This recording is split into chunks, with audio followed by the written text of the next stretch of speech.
Assalamualaikum warahmatullahi wabarakatuh. Perkenalkan saya Sri Dwi Agustin dari program studi S1 Kesehatan Masyarakat.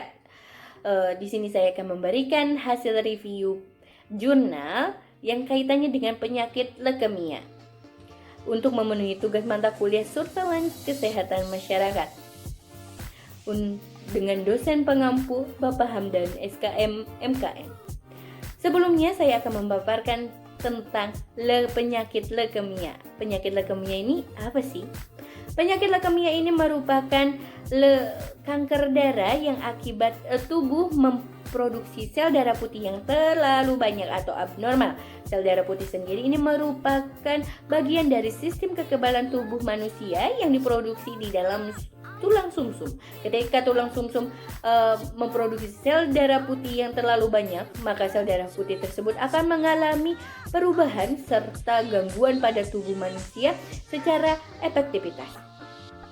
Dan ada pula beberapa ciri-ciri dan gejala leukemia, diantaranya tubuh terasa lelah, kemudian berat badan turun drastis, gejala anemia, bintik-bintik merah pada kulit, mimisan, tubuh mudah memar, keringat berlebih, mudah terkena infeksi, munculnya benjolan pada leher akibat pembengkakan kelenjar getah bening, perut terasa tidak nyaman akibat organ hati dan limpa terjadi pembengkakan serta demam tinggi. Dan ada pula jenis-jenis penyakit leukemia, diantaranya leukemia mieloid akut atau AML, kemudian leukemia limfoblastik akut ALL, leukemia mieloid kronis atau CML, dan serta leukemia limfositik kronis atau CLL. Langsung kita lanjut ke review jurnal. Yang pertama, jurnal dengan judul Dukungan Perawat dengan Tingkat Kecemasan Orang Tua Pasien Akut Limfoblastik Leukemia yang disusun oleh Sri Mulyani Mariam Dera Alfianti, Vivi Yusafianti Pohan di RSUP Dr. Karyadi Semarang, Jalan Dr. Sutomo nomor 16, Kota Semarang, Jawa Tengah dengan kode 50244, Fakultas Ilmu Keperawatan dan Kesehatan Universitas Muhammadiyah Semarang, Jalan Kadung Munduraya nomor 18, Kota Semarang, Jawa Tengah 50273 dengan Gmail mariam@unimus.ac.id. Jurusan ilmiah Permas, Jurnal Ilmiah Stikes Kendal Volume 9 Nomor 3 Juli 2019, hal 225 hingga 232. Dengan latar belakang kondisi tidak menentu yang dialami anak dengan akut limfoblastik leukemia ALL setelah kemoterapi sering membuat orang tua cemas bahkan sampai panik saat kondisi anak semakin menurun akibat efek obat kemoterapi. Kecemasan orang tua berlebih akan membuat anak ikut cemas. Peran perawat dalam mengendalikan kondisi psikologis orang tua supaya anak tidak ikut cemas sempat diperlukan. Salah satu upaya tersebut adalah dukungan sosial yang diberikan oleh perawat. Dengan tujuan penelitian ini yaitu untuk mengetahui apakah ada hubungan antara dukungan perawat dengan tingkat kecemasan orang tua pasien akut limfoblastik leukemia di Rumah Sakit Anak RSUP Dr. Karyadi Semarang. Dengan jenis penelitian yang digunakan yaitu discrete correlation dengan menggunakan pendekatan cross-sectional. Dengan mengambil sampel 44 orang tua dengan anak ALL, hasil penelitian menunjukkan bahwa mayoritas dukungan perawat kurang baik sebanyak 52,3%. Mayoritas tingkat kecemasan orang tua pasien adalah kategori cemas ringan sebanyak 40,9%. Dengan hasil uji Biveret menunjukkan ada hubungannya antara dukungan perawat dengan tingkat kecemasan orang tua pasien anak dengan akut limfoblastik leukemia di ruang anak RSUP Dr. Karyadi Semarang dengan nilai value 0,007 dan rate minus 0,401.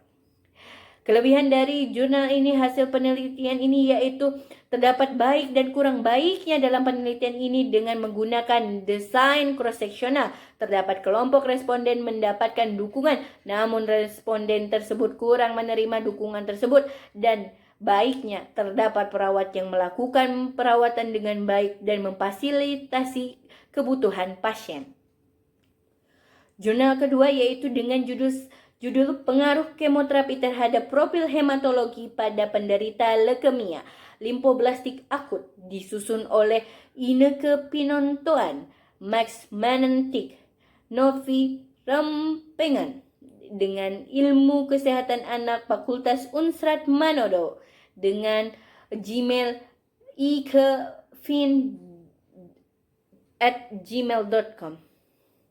Dengan latar belakang leukemia atau lebih dikenal dengan kanker darah atau sumsum tulang merupakan pertumbuhan sel-sel abnormal tidak terkontrol yang berasal dari hasil mutasi sel normal. Kejadian leukemia setiap tahun sekitar 3,5 kasus dari 100.000 anak di bawah 15 tahun. Leukemia pada anak terdiri dari dua tipe, yaitu leukemia limfoblastik akut 82% dan leukemia mieloblastik akut 18%. Puncak kejadian LLA pada usia 2 hingga 5 tahun. Perbandingan penderita perempuan dan laki-laki yaitu sekitar 1,3 banding 1,5. Data direkam medik BLU RSUP Profesor Dr. R.D. Kandau sepanjang tahun 2018 hingga 2012. Jumlah penderita leukemia limfoblastik akut ada sekitar 60 anak yang rawat inap di bagian IKA Profesor Dr. R.D. Kandau Manado. Dengan tujuan penelitian ini bertujuan untuk menganalisis pengaruh terapi medis terhadap profil hematologi pada penderita leukemia limfoblastik akut yang rawat inap di bagian IKA atau BELU RSUP Profesor Dr. R.D. Kandau. Metode jenis penelitian merupakan penelitian analitik dengan menggunakan desain cohort perspektif. Dengan hasil penelitian ini menunjukkan bahwa profil hematologi penderita LLA yang dirawat di bagian IKRS Profesor Dr. R.D. Kandau Manado mengalami perubahan setiap minggunya. Kemudian jurnal ketiga yaitu pengaruh pemberian vitamin B6 dan vitamin B12 terhadap konsentrasi hemostatin serum pada pasien leukemia limfoblastik akut, dengan disusun dengan Julie Span, Mushi, Padil Onzi, Amira Zatil, Izzah Bagian Ilmu Kesehatan Anak Fakultas Kedokteran RSDRM Zamil Padang, Bagian Ilmu Biokimia Fakultas Kedokteran Universitas Andalas. Dengan dilatar belakangi yaitu leukemia merupakan 35% keganasan pada anak. Presentasi terbanyak adalah leukemia limfoblastik akut yang mencapai 80%. Pedoman kemoterapi LLA berdasarkan Indonesia Third Heart All Protocol 2013 menggunakan Motexat atau MTX intratekal